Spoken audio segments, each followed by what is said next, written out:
जय हिंद। स्वागत है आप सभी का फिर से अपने YouTube चैनल में। कल की वीडियो में हमने विद्युत द्विध्रुव एवं द्विध्रुव आघूर्ण की परिभाषा देखी थी। आज के इस वीडियो में हम देखेंगे कि विद्युत द्विध्रुव के कारण विद्युत क्षेत्र की तीव्रता ज्ञात करेंगे। जो हमारे पास विद्युत द्विध्रुव होगा उसके कारण किसी भी बिंदु पर हमको विद्युत क्षेत्र की तीव्रता ज्ञात करनी है। तो यहाँ पर हम केवल दो स्थितियों में विद्युत क्षेत्र की तीव्रता ज्ञात करेंगे। एक तो करेंगे केवल अक्षीय स्थिति में और एक करेंगे निरक्षीय स्थिति में। अब अक्षीय और निरक्षीय स्थिति क्या होती है, मान लेते हैं ये हमारे पास अगर कोई भी यहाँ पर विद्युत द्विध्रुव है। अब इसी अक्ष पर आगे अगर कोई बिंदु है, इसी को मिलाने वाली रेखा पर अगर आगे कोई बिंदु है, तो वहाँ पर जो हम विद्युत क्षेत्र की तीव्रता ज्ञात करेंगे वो किस स्थिति में होगी, अक्षीय स्थिति में। और अगर यहाँ पर कोई विद्युत द्विध्रुव है और ऊर्ध्वाधर तल या ऊर्ध्वाधर रेखा, इस अगर बिंदु पर कहीं पर भी अगर हमारे पास कोई बिंदु है और वहाँ पर अगर विद्युत क्षेत्र की तीव्रता ज्ञात करनी है, तब हम ज्ञात करेंगे निरक्षीय स्थिति के अंदर। तो हमारा जो पहला है टॉपिक वो है कि विद्युत द्विध्रुव के कारण अक्षीय स्थिति में विद्युत क्षेत्र की तीव्रता। और ये जो आज का टॉपिक है ये बहुत ही इम्पोर्टेंट टॉपिक है और एग्जाम में इसकी डेरिवेशन बहुत बार पूछी जाती है। कभी अक्षीय स्थिति में पूछी जाती है तो कभी निरक्षीय स्थिति के अंदर। तो पहले विद्युत द्विध्रुव के कारण विद्युत क्षेत्र की तीव्रता ज्ञात करेंगे और वो भी कौन सी स्थिति में, अक्षीय स्थिति में। तो सबसे पहले विद्युत द्विध्रुव क्या होता है, कल हमने देख लिया था। तो विद्युत द्विध्रुव बनाएंगे सबसे पहले। तो मान लेते हैं हमारे पास कोई दो आवेश है, ये है माइनस क्यू आवेश और ये है प्लस क्यू आवेश। तो ये दो आवेश हो गए जो कि परिमाण में है समान और जिनको हम अल्प दूरी पर रखते हैं और इनकी दूरी को हम किससे रिप्रेजेंट करते हैं, 2L से। जो दोनों आवेश हैं इनके मध्य की दूरी को हम किससे रिप्रेजेंट करते हैं, 2L से। अब देखो इसी अक्ष पर अगर इन दोनों को मिलाएंगे तो इस अक्ष पर कहीं पर भी एक बिंदु मान लेते हैं। यहाँ पर हम बिंदु है P बिंदु है और इस P बिंदु पर हमको विद्युत क्षेत्र की तीव्रता ज्ञात करनी है। तो इस अक्ष पर जो ज्ञात करेंगे वह होगी अक्षीय स्थिति। और अगर ऊर्ध्वाधर अगर हम रेखा लेंगे उस पर अगर ज्ञात करेंगे तो वो कौन सी स्थिति आ जाती है, निरक्षीय स्थिति। तो अब देखो हमारे पास यहाँ पर माइनस क्यू आवेश है, यहाँ पर प्लस क्यू आवेश है। इनको मिलाने वाली रेखा पर कोई बिंदु P स्थित है। यहाँ पर हमको विद्युत क्षेत्र की तीव्रता ज्ञात करनी है। तो पहले हम देखते हैं कि प्लस क्यू आवेश के कारण यहाँ से बिंदु P की दूरी और माइनस क्यू आवेश के कारण ऐसे बिंदु P की दूरी। तो अब इस दूरी को हम कैसे मानते हैं कि ये जो दोनों आवेश हैं इनका एक मध्य बिंदु ले लेते हैं, मध्य बिंदु। और इस मध्य बिंदु से इस P की दूरी को हम R मान लेते हैं। जो विद्युत द्विध्रुव है इसके मध्य बिंदु, इसको हम O से लिख देते हैं, O। ये जो इनका मध्य बिंदु है O, तो विद्युत द्विध्रुव के मध्य बिंदु O से R दूरी पर कोई बिंदु P स्थित है और इस बिंदु पर हमको विद्युत क्षेत्र की तीव्रता ज्ञात करनी है। तो पहले हम देखते हैं प्लस क्यू आवेश के कारण इस बिंदु पर विद्युत क्षेत्र की तीव्रता।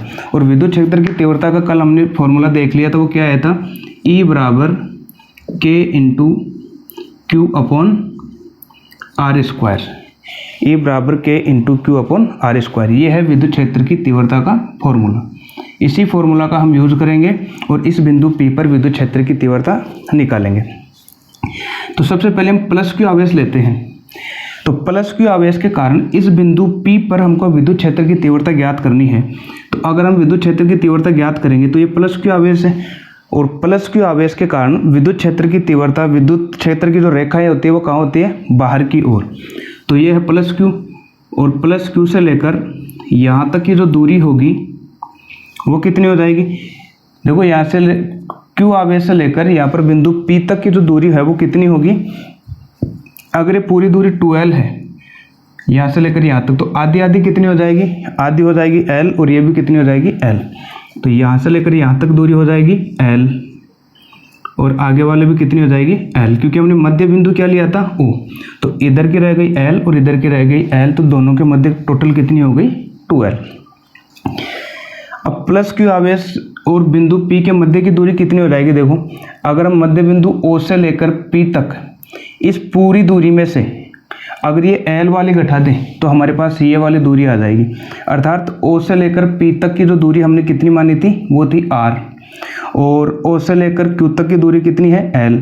तो इस आर में से अगर ये एल घटा देंगे तो ये इतनी दूरी आ जाएगी कि नहीं आएगी, तो हमारे पास ये इतनी दूरी आ जाएगी। और इस बिंदु को मान लेते हैं माइनस क्यू वाले बिंदु को तो ए, और इस प्लस क्यू आवेश पर जो इस बिंदु को बी। तो बी से लेकर पी की जो दूरी आएगी, बी से लेकर पी की दूरी ये कैसे आएगी, बी से लेकर पी तक ओपी में से किसको घटाएंगे, ओबी को। ओपी में से किसको घटाएंगे, ओबी को। तो यहाँ से बी पी बराबर कितना आ जाएगा, ओ से लेकर पी तक की दूरी कितनी मानी थी आर माइनस, और ओ से लेकर बी तक कितनी हो गई एल। तो बी पी बराबर कितना आ गया आर माइनस एल। क्लियर है यहाँ तक।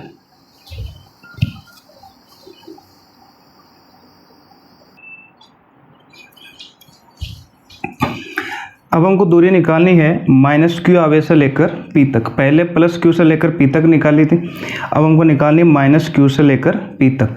यानी कि बिंदु ए से लेकर पी तक की जो दूरी है वो कितनी आएगी, अगर हम ए से लेकर ओ और ये जो ओ से लेकर पी तक है आर, अगर इनको जोड़ देंगे तो ए से लेकर पी तक हमारे पास टोटल दूरी आ जाएगी। तो ए पी बराबर, अगर हम ए से लेकर पी तक निकालना चाहेंगे तो कैसे निकालेंगे, ए से लेकर पहले ओ, ए ओ प्लस और ओ से लेकर पी तक। तो ए पी बराबर हमारे पास ए से लेकर ओ तक कितनी हो गई एल, क्योंकि दोनों इनके मध्य की 2 एल है, तो आधी कितनी हो गई एल और इधर आधी कितनी हो गई एल। तो ए ओ का मान है एल प्लस ओ पी, ओ से लेकर पी तक, और ओ से लेकर पी तक हमने कितनी मानी थी आर मानी थी। तो ये हो गई एल प्लस आर। ये इसको आर प्लस एल भी लिख सकते हैं, आर प्लस एल। इसको अगर आर माइनस एल लिखा तो इसी के अनुसार हमने आर प्लस एल लिख दिया। अब हम देखते हैं पहले प्लस क्यू आवेश के कारण बिंदु पी पर तीव्रता। तो यहाँ पर हम लिख देंगे प्लस क्यू आवेश के कारण, प्लस क्यू आवेश के कारण बिंदु पी पर विद्युत क्षेत्र की तीव्रता, विद्युत क्षेत्र की तीव्रता प्लस क्यू आवेश के कारण हम E1 मान लेते हैं, E या प्लस है तो E प्लस मान लेते हैं, E प्लस हो तो E प्लस हो तो प्लस क्यू आवेश के कारण इस बिंदु P पर जो विद्युत क्षेत्र की तीव्रता होगी वो कहाँ होगी, बाहर की ओर। क्योंकि हमको पता है प्लस क्यू आवेश के कारण विद्युत क्षेत्र की तीव्रता कहाँ होती है, बाहर की ओर। इसको हमने क्या माना है, प्लस के कारण E प्लस, तो ये है E प्लस, तो ये है बाहर की ओर। प्लस क्यू आवेश के कारण विद्युत क्षेत्र की तीव्रता कहाँ हो गई, बाहर की ओर। E प्लस हो तो E प्लस बराबर, तो विद्युत क्षेत्र की तीव्रता का फॉर्मूला लगाएंगे, E बराबर K into Q upon R square, Q upon R square, यानी कि बिंदु P से लेकर P के मध्य की दूरी, B से लेकर P यानी कि BP का स्क्वायर। तो BP का मान हम यहाँ पर निकाल चुके हैं, वो कितना है R माइनस एल, और इसका स्क्वायर करेंगे इस फॉर्मूले से, R का स्क्वायर करना है, यानी कि B से लेकर P तक की जो दूरी है इसका क्या करेंगे स्क्वायर, R माइनस एल का होल स्क्वायर। इसको मान लेंगे समीकरण नंबर 1। तो देखो यहाँ पर R माइनस एल, अगर हमको पता है विद्युत क्षेत्र की तीव्रता का फॉर्मूला क्या होता है, E बराबर K into Q upon R square. तो यहाँ पर प्लस आवेश के कारण क्या हो जाएगा, E प्लस बराबर K into Q upon R square. अब यहाँ की दूरी R नहीं है, कितनी निकाली थी हमने, R माइनस एल, तो यह हो जाएगा R माइनस एल का होल स्क्वायर। इसी तरीके से ये तो प्लस क्यू आवेश के कारण थी, हमारे पास एक और आवेश है माइनस क्यू आवेश, यहाँ पर लिख देंगे माइनस क्यू आवेश के कारण, आवेश के कारण। ये लाइन ऐसे कैसे आएगी, आवेश के कारण बिंदु P पर विद्युत क्षेत्र की तीव्रता E माइनस हो तो, इस बार क्या लिख देंगे E माइनस, E माइनस हो तो E माइनस होगी तो हमारे पास विद्युत क्षेत्र की तीव्रता क्या आ जाएगी, E माइनस बराबर K इंटू क्यू अपॉन, अब इसके लिए यहाँ से लेकर यहाँ तक R का मान क्या हो जाएगा, यहाँ से हम निकाल चुके हैं AP, ये R प्लस एल का होल स्क्वायर, तो ये हो जाएगा R प्लस एल का होल स्क्वायर, समीकरण नंबर 2। अब यहाँ देखो हमारे पास प्लस क्यू आवेश के कारण विद्युत क्षेत्र की तीव्रता कहाँ थी, बाहर की ओर, लेकिन माइनस क्यू और माइनस आवेश के कारण कहाँ होती है, अंदर की ओर, जो कि हमने पहले वीडियो में देख चुके थे। तो इस माइनस क्यू के कारण विद्युत क्षेत्र की तीव्रता तो होगी अंदर की ओर E माइनस, और इस प्लस क्यू आवेश के कारण इस बिंदु पर विद्युत क्षेत्र की तीव्रता कहाँ होगी, बाहर की ओर। तो ये डायरेक्शन दोनों की हो गई हमारे पास अलग अलग। इस बिंदु P पर हमको अब कुल विद्युत क्षेत्र की तीव्रता निकालनी है। तो यहाँ से मैं लिख दे रहा हूँ आगे, बिंदु P पर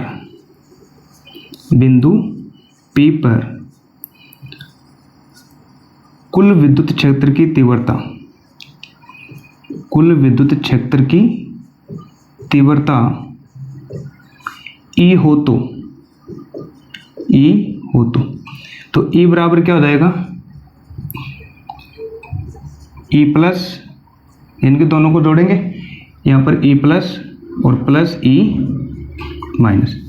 अब यहाँ से देखो एक ही डायरेक्शन यहाँ पर प्लस है, एक ही डायरेक्शन क्या है, माइनस, तो दोनों विपरीत दिशा में है, तो यहाँ पर चिन्ह किसका आएगा, माइनस का आ जाएगा। तो E plus minus E minus, क्योंकि अगर दोनों एक ही डायरेक्शन में होते तो दोनों को हम जोड़ देते E plus plus E minus, लेकिन दोनों एक दूसरे के विपरीत है तो E plus minus E minus. अच्छा, अब यहाँ से अगर हम कुछ का ये क्वेश्चन भी हो सकता है कि यहाँ से E माइनस में से हमने E प्लस को क्यों नहीं घटाया। तो यहाँ पर देखो, एक अगर E प्लस की दिशा इधर है, E माइनस की अगर इधर है, तो हम हमेशा बड़ी राशि में से छोटी राशि घटाते हैं, बड़ी राशि में से छोटी राशि को घटाते हैं। तो देखो बड़ी राशि इन दोनों में से E प्लस का मान ये रहा, E माइनस का मान ये रहा, तो K यहाँ पर भी है, K यहाँ पर भी है, Q यहाँ पर भी है, Q यहाँ पर भी है, यह तो समान है, लेकिन नीचे फर्क है। यहाँ पर है R माइनस एल का होल स्क्वायर और R प्लस एल का होल स्क्वायर। अब आप मेरे यहाँ से देख सकते हैं कि R में से जब L घटाएंगे तो यहाँ पर जो मान आएगा वो थोड़ा कम होगा R माइनस एल का। अगर ये मान कम होगा तो फिर ये मान क्या होगा, E प्लस का मान ज़्यादा। और अगर हम नीचे की संख्या को बढ़ाते हैं, R में अगर L जोड़ेंगे तो संख्या का मान थोड़ा सा बढ़ जाएगा, और जब ये राशि बढ़ेगी तो E माइनस का मान क्या होगा, कम। तो यहाँ से देख सकते हैं E माइनस का मान तो कम है और E प्लस का मान क्या है, ज़्यादा। क्यों? क्योंकि ये मान क्या हो रहा है, कम हो रहा है। तो जितना मान ये कम होगा उतना मान ये ज़्यादा होगा, और जितना मान ये नीचे का ज़्यादा होगा उतना ही मान इधर कम होगा। तो अब यहाँ से हम देख सकते हैं कि ज़्यादा में से कम घटाएंगे तो ज़्यादा कौन हो रहा है, जो नीचे कम हो रहा है। तो E प्लस वाला ये जो हमारे पास है ये ज़्यादा है E प्लस वाली, तो E प्लस में से हम किसको घटाएंगे, A माइनस को। तो ये जो दोनों वैल्यू है हम यहाँ पर रख देंगे। तो E बराबर क्या आ जाएगा हमारे पास, E प्लस प्लस का मान ये रहा, K into Q upon R minus L का होल स्क्वायर माइनस, फिर है E माइनस, और E माइनस का मान ये रहा, K into Q upon R plus L का होल स्क्वायर। यहाँ से E बराबर क्या आ जाएगा, K इंटू Q, और K इंटू Q यहाँ से कॉमन आ रहा है तो हम बाहर ले लेंगे K इंटू Q, कोष्टक 1/R माइनस एल का whole square minus 1/R plus L का होल स्क्वायर, कोष्टक बंद। यहाँ तक क्लियर है। अब देखो यहाँ से अगर इनका एलसीएम लेंगे, E बराबर K इंटू Q अपॉन, इनका एलसीएम लेंगे तो दोनों को गुणा कर देंगे, R माइनस एल का होल स्क्वायर और R प्लस एल का होल स्क्वायर। अब देखो इस राशि में अगर इसका भाग देंगे तो ये माइनस वाला तो माइनस से कट जाएगा, प्लस वाला रह जाएगा, और प्लस वाले को अगर 1 से गुणा करेंगे तो क्या आ जाएगा, R प्लस एल का होल स्क्वायर, फिर माइनस, इसमें अगर इसका भाग देंगे इस राशि में, इस राशि का, तो प्लस वाला कट जाएगा, माइनस वाला रह जाएगा, R माइनस एल का होल स्क्वायर। अब आगे हम देखते हैं E बराबर K इंटू Q, ये A प्लस बी के होल स्क्वायर और ये A माइनस बी का होल स्क्वायर से जब इसको खोलेंगे तो हमारे पास क्या आएगा, A का स्क्वायर R का स्क्वायर प्लस B का स्क्वायर L का square plus 2AB plus 2RL, आगे है माइनस। अब देखो कोष्टक में जब इसको खोलेंगे तो ये A square plus B square minus 2AB से खोलेगा, लेकिन माइनस है तो अंदर वाले चिन्ह हो जाएंगे चेंज। जैसे A का स्क्वायर R का स्क्वायर प्लस का हो रहा था तो किसका हो जाएगा, माइनस का, फिर प्लस B का स्क्वायर प्लस L का स्क्वायर, तो ये माइनस से गुणा होते हैं माइनस का L का स्क्वायर। जब ये माइनस का 2RL होगा तो माइनस से गुणा होकर क्या हो जाएगा, प्लस का 2RL बटा R माइनस एल का होल स्क्वायर और R प्लस एल का होल स्क्वायर, कोष्टक बंद। अब यहाँ से अगर हम देखें तो ये R square minus R square ये कैंसिल हो गया, प्लस का L स्क्वायर माइनस का L स्क्वायर ये भी कैंसिल हो गया। तो यहाँ से अगर हम देखें तो E बराबर क्या आ जाएगा, K into Q into 2RL और 2RL 4RL हो जाएगा, यानी कि 2RL प्लस का 2RL 4RL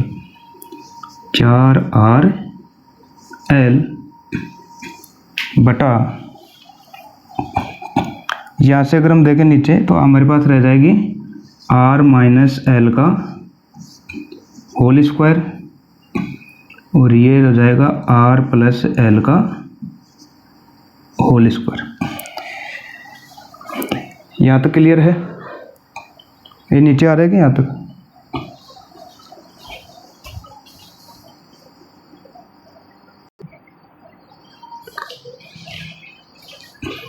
अब देखो इसके आगे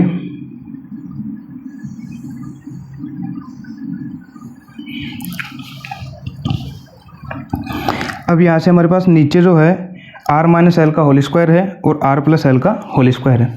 अब यहाँ से हम देखते हैं, मान लेते हैं हमारे पास ये जो एक विद्युत द्विध्रुव है, इनके मध्य की दूरी कितनी थी, 2L, कितनी थी 2L, और इनसे मध्य बिंदु से R दूरी पर कोई बिंदु क्या था, P।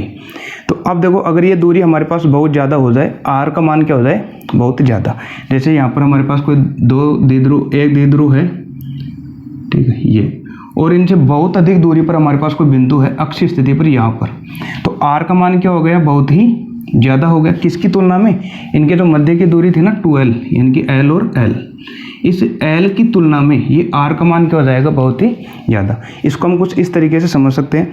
मान लो ये हमारे पास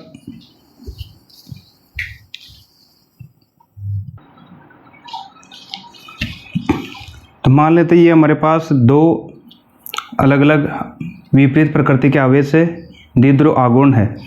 अब यहाँ से इनके मध्य कोई बिंदु O है और इससे यहाँ पर हमको विद्युत क्षेत्र की तीव्रता ज्ञात करनी है। तो ये यहाँ से लेकर यहाँ तक R का मान ये बहुत ज़्यादा हो जाएगा इस L की तुलना में। ये यहाँ से लेकर यहाँ तक की दूरी है ना L, ये देखो L का मान बहुत कम है, और यहाँ अगर बिंदु है हमारे पास कोई P, तो ये R का मान बहुत ज़्यादा हो गया। तो जैसे जैसे अगर हम इस R का मान बढ़ाएंगे तो R की तुलना में L का मान क्या हो जाएगा, बहुत ही छोटा। इनके मध्य की जो दूरी है वो बहुत ही कम होती जाएगी। तो अब हम क्या करते हैं कि अगर R का मान बहुत ज़्यादा हो जाए L से, तो L को हम क्या कर देंगे, तो R स्क्वायर का जो है वो L स्क्वायर की तुलना में और ज़्यादा हो जाएगा। अगर R का मान, जैसे यहाँ पर R का मान अगर इस L की तुलना में बहुत ज़्यादा है, तो इसका अगर इन दोनों का स्क्वायर करेंगे तो R का स्क्वायर तो और भी ज़्यादा हो जाएगा इस L स्क्वायर की तुलना में। तो R स्क्वायर का मान बहुत ही ज़्यादा हो जाएगा L स्क्वायर की तुलना में। तो इसका मतलब है मान किसका कम हो गया, इस L का। तो हम क्या करेंगे, इस L पद को नगण्य मान लेंगे। L को नगण्य मानने पर,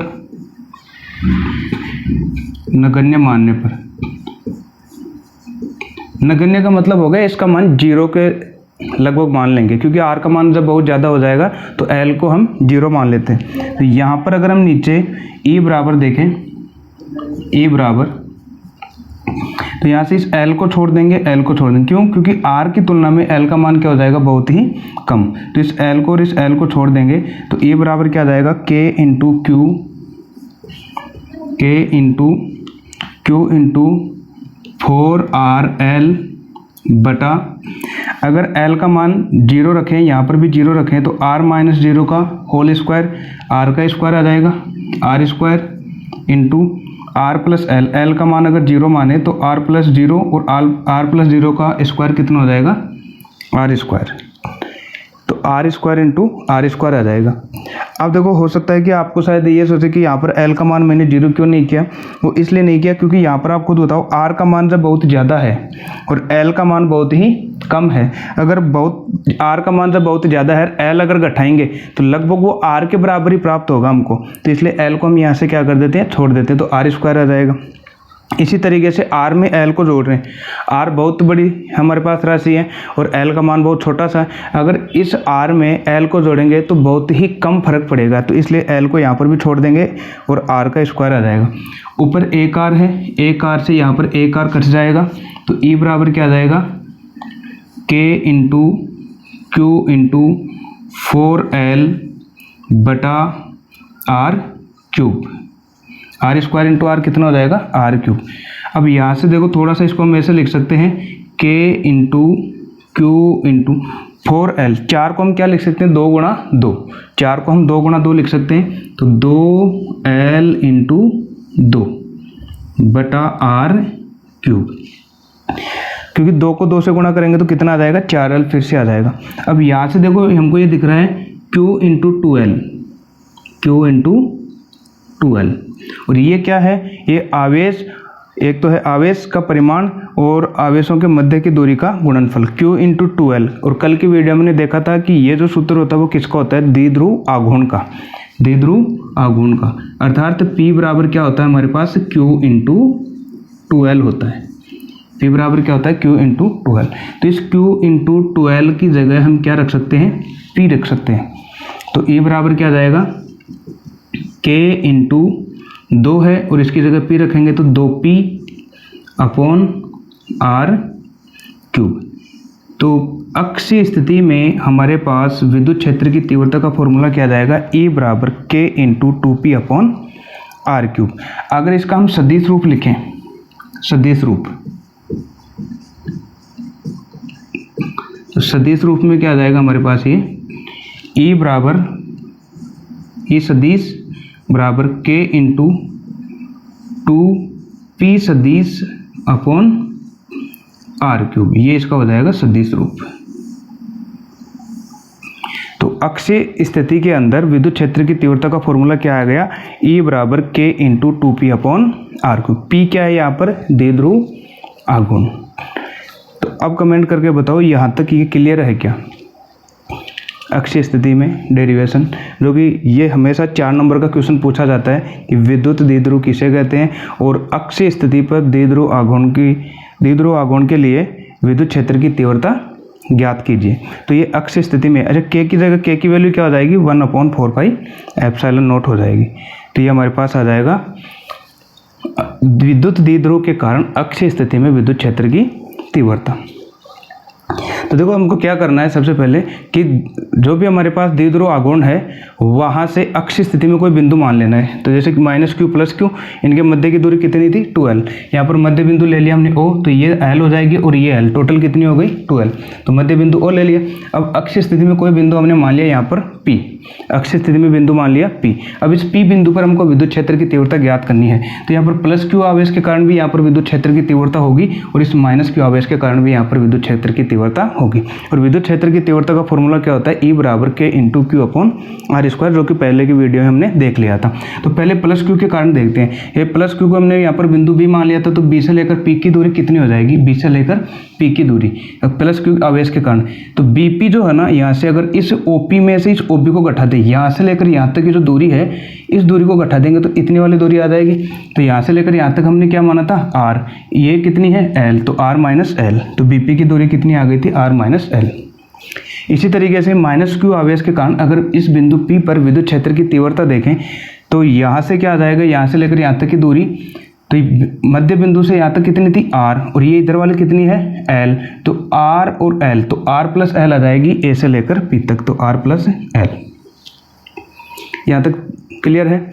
इसके बाद में देखते हैं इनकी दिशा। हमको पता है कि +q आवेश के कारण विद्युत क्षेत्र की तीव्रता होती है बाहर की ओर, तो इस बिंदु पर हो गई ये प्लस आवेश के कारण कहाँ पर हो गई, बाहर की ओर। और माइनस आवेश के कारण कहाँ होती है, अंदर की ओर, तो ये हो गए माइनस, अंदर के कारण E माइनस, ये -q आवेश के कारण E प्लस, ये +q आवेश के कारण। अब इस बिंदु P पर हमको कुल विद्युत क्षेत्र की तीव्रता निकालनी है। तो यहाँ पर प्लस के कारण क्या हो जाएगा, E बराबर k into Q upon r square. लेकिन +q के कारण r कितना हो गया था, ये +q के कारण r हो गया था r माइनस l का होल स्क्वायर।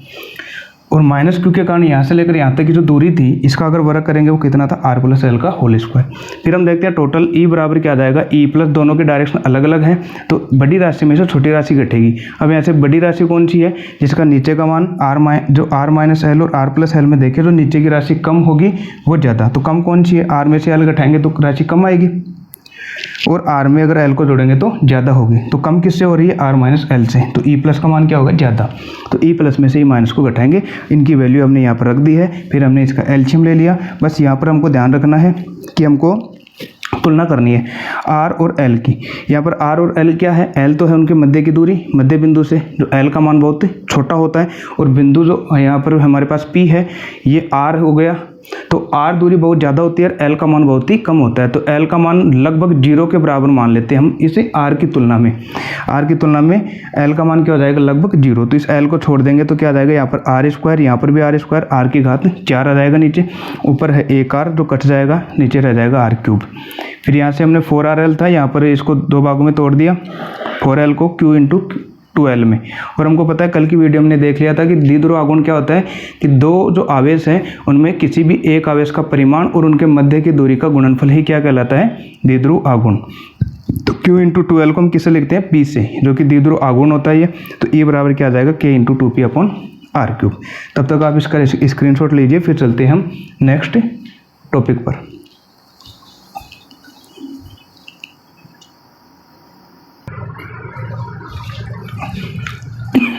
अगला टॉपिक है विद्युत द्विध्रुव के कारण निरक्षीय स्थिति में विद्युत क्षेत्र की तीव्रता।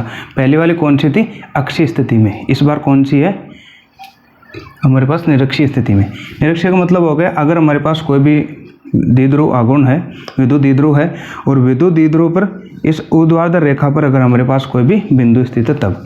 तो मान लेते हैं हमारे पास विद्युत द्विध्रुव है, यहाँ पर है माइनस क्यू आवेश और यहाँ पर है प्लस क्यू आवेश। यह है बिंदु ए और ये है बिंदु बी।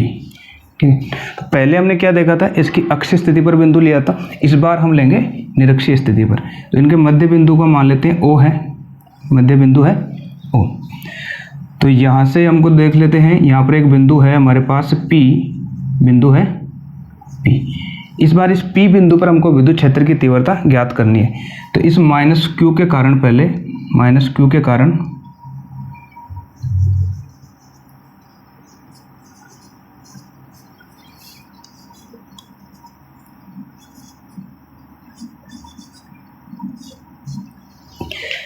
माइनस क्यू के कारण बिंदु P पर विद्युत क्षेत्र की तीव्रता। इसी तरीके से प्लस क्यू के कारण इस बिंदु P पर विद्युत क्षेत्र की तीव्रता।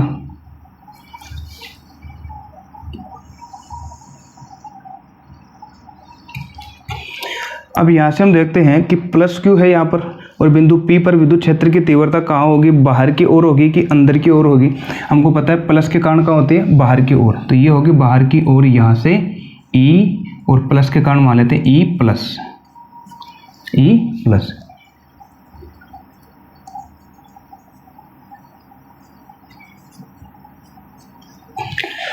और माइनस क्यू आवेश के कारण बिंदु P पर जो विद्युत क्षेत्र की तीव्रता होगी वो कहाँ होगी, माइनस के कारण कहाँ होती है, अंदर की ओर, अर्थात ये होगी इधर।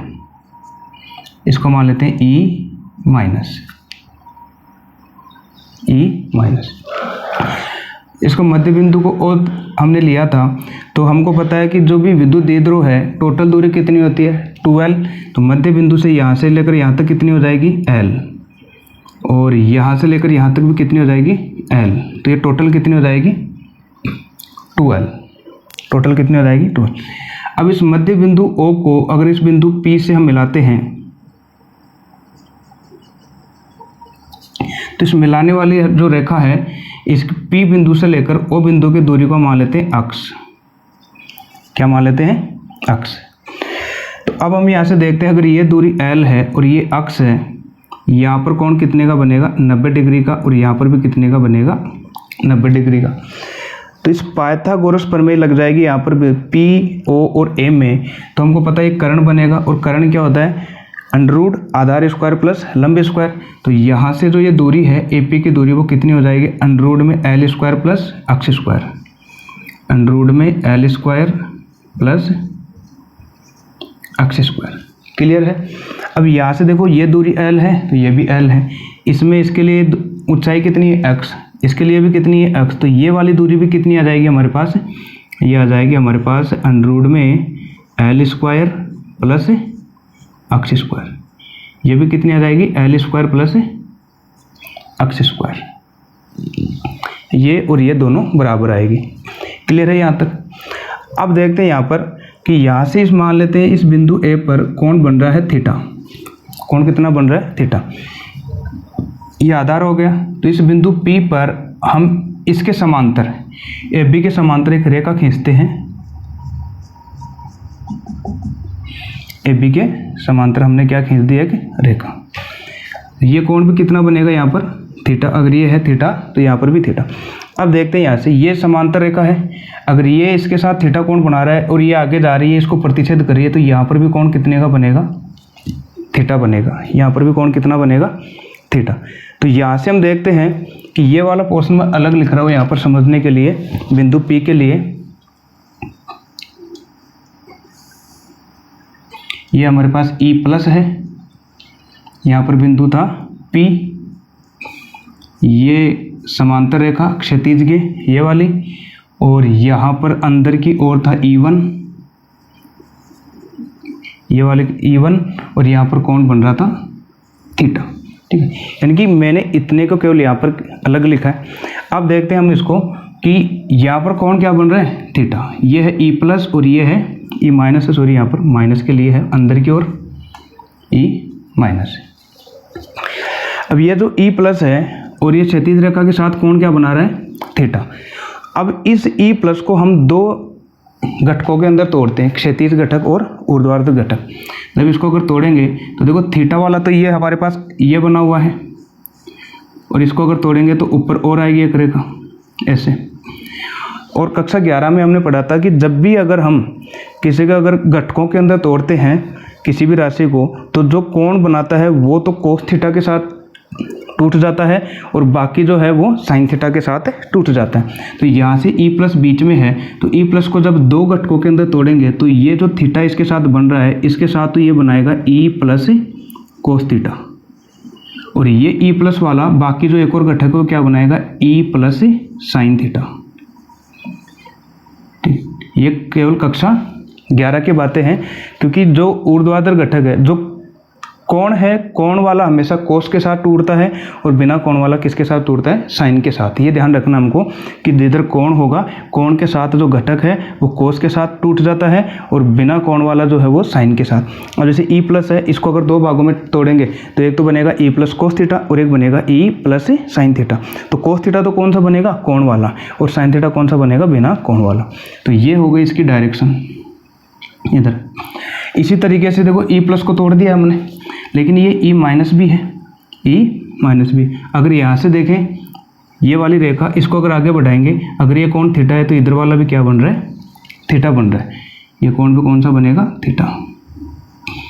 अब इस E माइनस का हमको दो घटकों में तोड़ना है, E माइनस वाले को। अब हमको पता है ये कोण यहाँ पर थीटा है, E माइनस दो भागों में टूटेगा, एक तो E माइनस कोस थीटा और एक E प्लस कोस थीटा। तो E minus cos theta, E minus sine theta, sorry. अब देखो E माइनस साइन थीटा और E माइनस कोस थीटा, तो कोस थीटा तो ये थीटा वाला टूटेगा, तो ये क्या हो जाएगा इधर E माइनस कोस थीटा। और ये जो एक और घटक है वो कौन सा हो जाएगा E minus sine theta. Minus वाला दो भागों में टूट गया, E माइनस साइन थीटा और E minus cos theta. Plus वाला भी कितने भागों में टूट गया, दो भागों में, E प्लस कोस थीटा और E प्लस साइन थीटा। अब यहाँ से हम देखते हैं इन दोनों की जो डायरेक्शन देखते हैं, E प्लस साइन थीटा और E माइनस साइन थीटा, एक ऊपर की तरफ है और एक नीचे की तरफ है। यानी कि एक पर तो ऊपर की ओर विद्युत क्षेत्र की तीव्रता है, एक पर नीचे की ओर, दोनों विपरीत दिशा में है। तो ये दोनों एक दूसरे को क्या कर देंगे निरस्त कर देंगे। ये साइन थीटा वाले तो क्या हो जाएंगे निरस्त, क्योंकि एक की तीव्रता इधर है, एक की तीव्रता विपरीत जब बल लगते हैं तो एक दूसरे को क्या कर देते हैं निरस्त। तो ये साइन थीटा वाली स्टेप तो यहाँ पर क्या हो जाएगी निरस्त। लेकिन ये वाला घटक देखें, E प्लस कोस थीटा इधर है और E माइनस कोस थीटा भी इधर है, तो इसका मतलब है ये दोनों क्या हो जाएंगे जुड़ जाएंगे, क्योंकि दोनों क्या है एक ही डायरेक्शन में है। तो यहाँ पर टोटल जो विद्युत क्षेत्र की तीव्रता है वो कितनी आ जाएगी, इन दोनों को जोड़ने पर आ जाएगी E plus cos theta plus A minus cos theta. तो ये मैंने अलग इसलिए बनाया इसको यहाँ पर घटकों में तोड़ने के लिए कि ये यहाँ पर घटक कैसे आते हैं। तो यहाँ से देखते हैं बिंदु P पर कुल विद्युत क्षेत्र की तीव्रता। बिंदु P पर विद्युत क्षेत्र की तीव्रता, विद्युत क्षेत्र की तीव्रता E हो तो अब टोटल E कब आएगा, जब इन दोनों को जोड़ेंगे। तो E बराबर क्या आएगा, एक तो E प्लस का कोस थीटा और प्लस में E माइनस का कोस थीटा। अब हमको अगर इनको जोड़ना है तो एक तो हमको E प्लस की वैल्यू चाहिए और एक E माइनस की वैल्यू चाहिए। तो अब हम देखते हैं माइनस Q आवेश के कारण बिंदु P पर विद्युत क्षेत्र की तीव्रता। माइनस Q आवेश के कारण, माइनस Q आवेश के कारण P पर विद्युत क्षेत्र की तीव्रता, विद्युत क्षेत्र की तीव्रता। तो माइनस Q आवेश के कारण विद्युत क्षेत्र की तीव्रता E माइनस थी, तो E माइनस बराबर K into Q upon R square. तो यहाँ से लेकर इसके लिए अब R जो है वो क्या हो जाएगा, देखो इस बिंदु से यहाँ पर हम निकाल चुके हैं, R का मान क्या हो जाएगा, underroot L square plus X square, underroot L square plus X square. समीकरण नंबर 1, समीकरण नंबर 1। इसी तरीके से प्लस Q आवेश के कारण, इस बार कौन से आवेश के कारण, प्लस Q आवेश के कारण, सॉरी यहाँ पर देखो K into Q upon R square भी था ना, क्योंकि विद्युत क्षेत्र की तीव्रता का फॉर्मूला क्या होता है, E बराबर K into Q upon R square. तो इसका भी क्या करना पड़ेगा, स्क्वायर करना पड़ेगा। तब हमारे पास ये क्या आ जाएगा, E बराबर K into Q upon square करेंगे तो ये अंडररूट कैंसिल हो जाएगा, L square plus X square. इसको मान लेते हैं समीकरण नंबर 1। तो प्लस Q आवेश के कारण बिंदु P पर विद्युत क्षेत्र की तीव्रता क्या आ जाएगी, E प्लस बराबर K इंटू Q अपॉन, अब प्लस आवेश के कारण बिंदु P की दूरी कितनी है, ये है, तो इसका स्क्वायर करेंगे, under root L square plus X square का whole square, under root L square plus X square इसका होल स्क्वायर। तो बराबर में कितना आ जाएगा, E प्लस बराबर K into Q upon L square plus X square.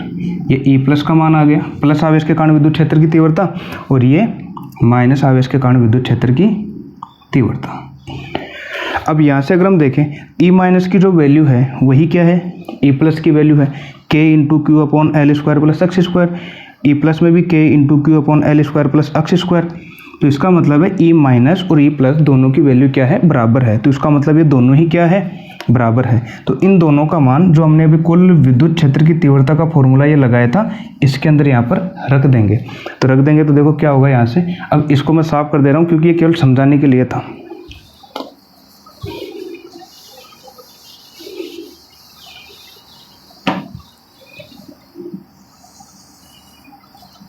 तो E बराबर E प्लस का मान क्या हो जाएगा यहाँ से, अगर हम देखें K इंटू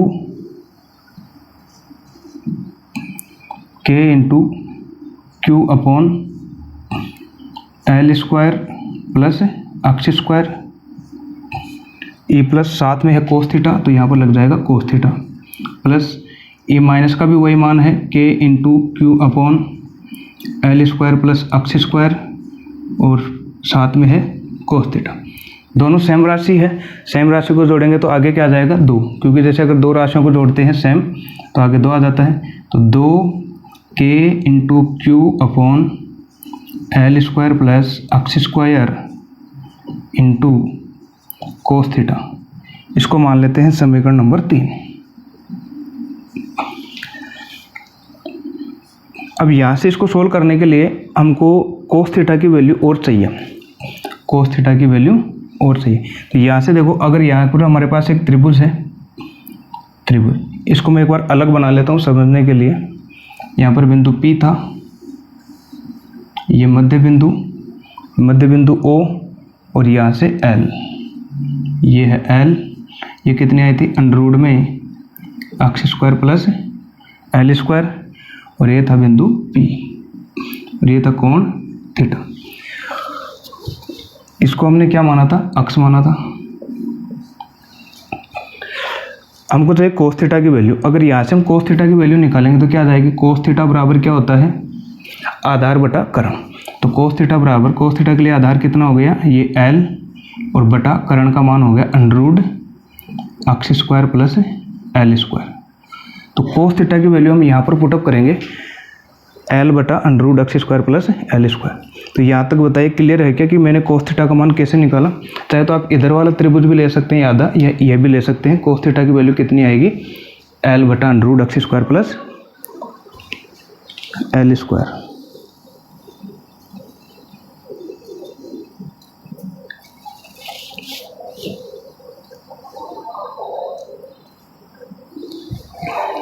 क्लियर है, चलो ठीक है। अब देखो कोस थीटा की वैल्यू ये हमको यहाँ पर रखनी है। त्रिभुज कौन सा लिया था, AOP से, त्रिभुज AOP से कोस थीटा बराबर क्या आया था हमारे पास, L बटा under root x square plus L square. तो ये वैल्यू हम यहाँ पर रखेंगे तो E बराबर क्या आ जाएगा, K इंटू 2Q, या तो K पहले लिख लो, 2Q बटे यहाँ पर था L square plus X square, और कोस थीटा, कोस थीटा का मान कितना आया था, L बटा x square plus L square, और अंडररूट में under root x square plus L square. तो कोई यहाँ पर तो अंडररूट नहीं है,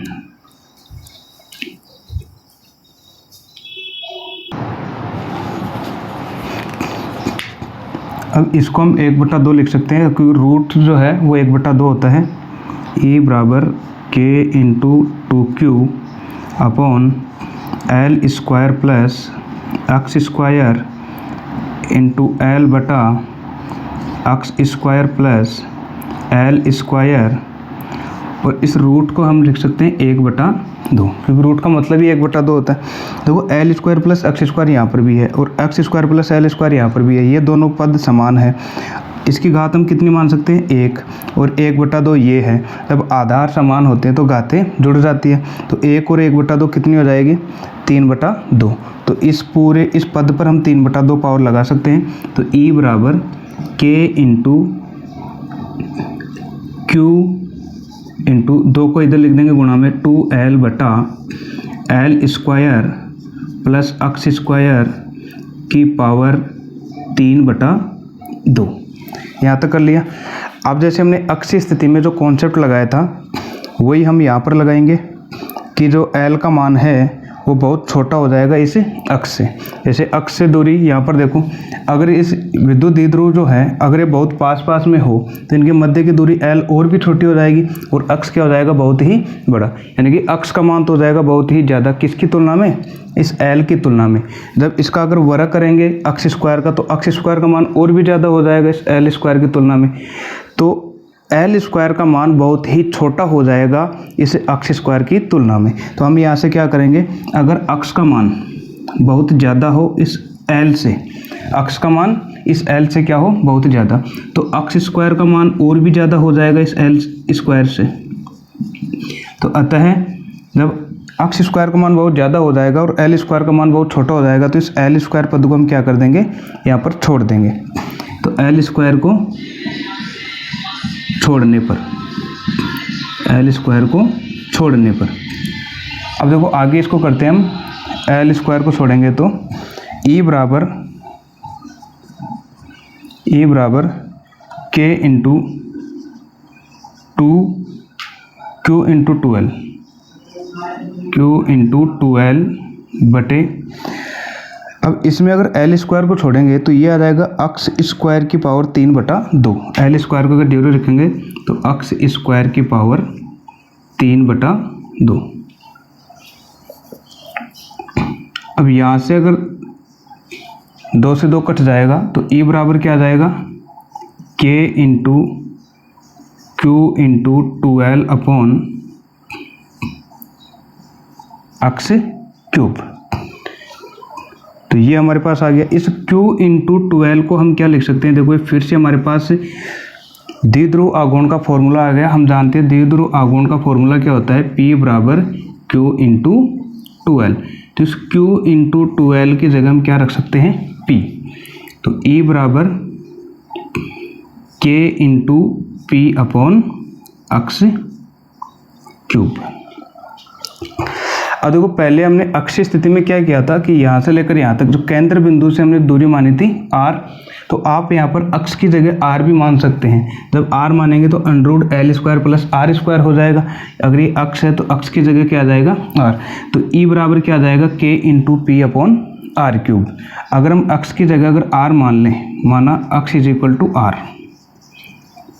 हो तो यहाँ से E बराबर क्या आ जाएगा, K into P upon R cube.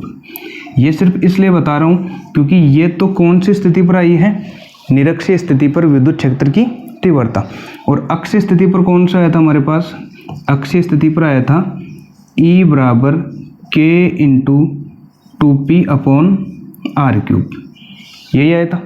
अच्छा, इस 2 को हम पहले इधर लिख सकते हैं, 2 into KP upon R cube. अब यहाँ पर अगर इस निरक्षीय स्थिति का एक तो फॉर्मूला देखें और अक्षीय स्थिति का फॉर्मूला देखें तो साफ साफ हमको दिख रहा है कि जो अक्षीय स्थिति में विद्युत क्षेत्र की तीव्रता है वो कितनी गुनी है, 2 गुनी। क्योंकि KP अपॉन R क्यूब यहाँ पर भी है, KP अपॉन R क्यूब यहाँ पर भी है, तो ये 2 और है तो 2 गुना हो गई। अक्षीय स्थिति में विद्युत क्षेत्र की तीव्रता कितनी गुनी आती है, 2 गुनी। किसकी तुलना में, निरक्षीय की तुलना में, निरक्षीय स्थिति की तुलना में। इसका अगर सदिश रूप लिखें, सदिश रूप, तो सदिश रूप क्या आ जाएगा, E सदिश is equal to K into P सदिश अपॉन अक्ष क्यूब। अगर अब हमको इसका मात्रक पता ही है, विद्युत क्षेत्र की तीव्रता का मात्रक क्या होता है, न्यूटन बटे कूलाम, न्यूटन बटे कूलाम। अगर आपसे पूछे कि विद्युत क्षेत्र की जो तीव्रता हम निकालते हैं अक्षीय स्थिति में और निरक्षीय स्थिति में, E अक्ष और E निरक्ष, E अक्ष और E निरक्ष, तो E अक्ष पर जो है और E निरक्ष पर इनमें संबंध क्या हो जाएगा, अक्षीय स्थिति में तो कितना गुना आ रहा था, 2 गुना, और निरक्षीय स्थिति में से कम आ रहा था। अगर दोनों को बराबर करना पड़ेगा तो निरक्षीय वाले को कितने से गुणा करना पड़ेगा, 2 से गुणा करना पड़ेगा, तब जाकर दोनों बराबर हो जाएंगे। 2 इंटू E निरक्ष, ये आ जाएगा इनसे संबंध। यह ऐसे भी लिख सकते हैं, E अक्ष बटा E निरक्ष, E अक्ष बटा E निरक्ष बराबर 2/1। इनका अनुपात कितना आ जाएगा, 2:1। अगर आप अक्षीय स्थिति में विद्युत क्षेत्र की तीव्रता और निरक्षीय स्थिति में विद्युत क्षेत्र की तीव्रता का अगर आप अनुपात निकालेंगे तो कितना आएगा, 2:1। अर्थात अगर इस अक्षीय स्थिति वाले में निरक्षीय का भाग देंगे तो KP अपॉन R क्यूब तो कट जाएगा और 2/1 आ जाएगा, 2:1। अक्ष का कितना गुना है, 2, निरक्ष का 1। तो ये होता है इनमें संबंध।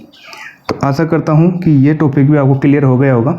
इसमें हमको क्या करना रहता है, देखो वही हम द्विध्रुव आघूर्ण लेते हैं और मध्य बिंदु O ले लेते हैं, L और L। यहाँ पर हमने ऊंचाई x मान ली थी, आप यहाँ पर हम R भी मान सकते हैं। अगर ये L और x तो तिर्यक ऊंचाई कितनी हो गई, √L स्क्वायर प्लस अक्ष स्क्वायर। ये भी कितनी हो गई, √L स्क्वायर प्लस अक्ष स्क्वायर। बिंदु P पर हमको विद्युत क्षेत्र की तीव्रता निकालनी है। प्लस के कारण तो कहाँ होती है, बाहर की ओर, जैसे हमने अक्षीय स्थिति में किया था सेम वैसे ही करना है। और निरक्षीय, और अगर हम माइनस आवेश के कारण कहाँ होती है, अंदर की ओर। अब देखो यहाँ पर अगर इसको मिलाते हैं तो ये कौन थीटा बनता है, ये थीटा, तो यहाँ पर भी क्या बनेगा, थीटा। अब देखो इसी घटक को, E पॉजिटिव और E नेगेटिव को जब 2 घटकों के अंदर तोड़ते हैं तो हमेशा 2 घटक कौन कौन से होते हैं, एक तो होता है कोस थीटा और एक होता है साइन थीटा। 2 घटक टूटते हैं तो कोस थीटा वाला हमेशा थीटा के साथ आएगा, जैसे ये थीटा है इसके साथ ये कौन सा आएगा, कोस थीटा का, और दूसरा वाला किसका आएगा, साइन थीटा का। अब हम तोड़ किसको रहे हैं, E प्लस को। तो E प्लस जो है ये 2 भागों में टूटेगा, एक तो E प्लस कोस थीटा में और एक E प्लस साइन थीटा में। अब कोस थीटा वाला कौन सा होगा, E प्लस कोस थीटा, ये कोण के साथ वाला, तो E प्लस कोस थीटा वाला ये हो जाएगा, और E प्लस साइन थीटा वाला ऊपर। इसी तरीके से ये E माइनस वाला, इससे कोण थीटा बना रहा है, तो E माइनस को भी 2 भागों में तोड़ेंगे, एक तो कोस थीटा के साथ टूटेगा और एक साइन थीटा के साथ। तो E माइनस कोस थीटा, ये थीटा के साथ इधर वाला जुड़ जाएगा, और E माइनस का ये साइन थीटा इधर। तो E प्लस का कोस थीटा ई प्लस का साइन थीटा ऊपर और ई माइनस का साइन थीटा नीचे, दोनों एक दूसरे के विपरीत डायरेक्शन में है तो दोनों एक दूसरे को क्या कर देंगे, निरस्त कर देंगे। यानी कि साइन थीटा के जो दोनों घटक हैं ये एक दूसरे को निरस्त कर देंगे। इधर कौन सा रह गया, कोस थीटा के दोनों, प्लस का भी कोस थीटा रह गया और माइनस का भी कोस थीटा। जब दोनों को जोड़ेंगे तो कितना आ जाएगा, ई बराबर E plus cos theta plus E minus cos theta. अब हमको वैल्यू चाहिए ई प्लस की ई माइनस की, यानी कि प्लस आवेश के कारण विद्युत क्षेत्र की तीव्रता और माइनस क्यू आवेश के कारण विद्युत क्षेत्र की तीव्रता। तो माइनस के कारण ये हो गया और प्लस के कारण ये हमने निकाले, और दोनों बराबर है क्योंकि फॉर्मूले से देखते हैं दोनों का मान बराबर आता है। तो यहाँ से हमें कोस थीटा की वैल्यू और निकालनी है, तो यहाँ से हमने कोस थीटा की वैल्यू निकालनी है।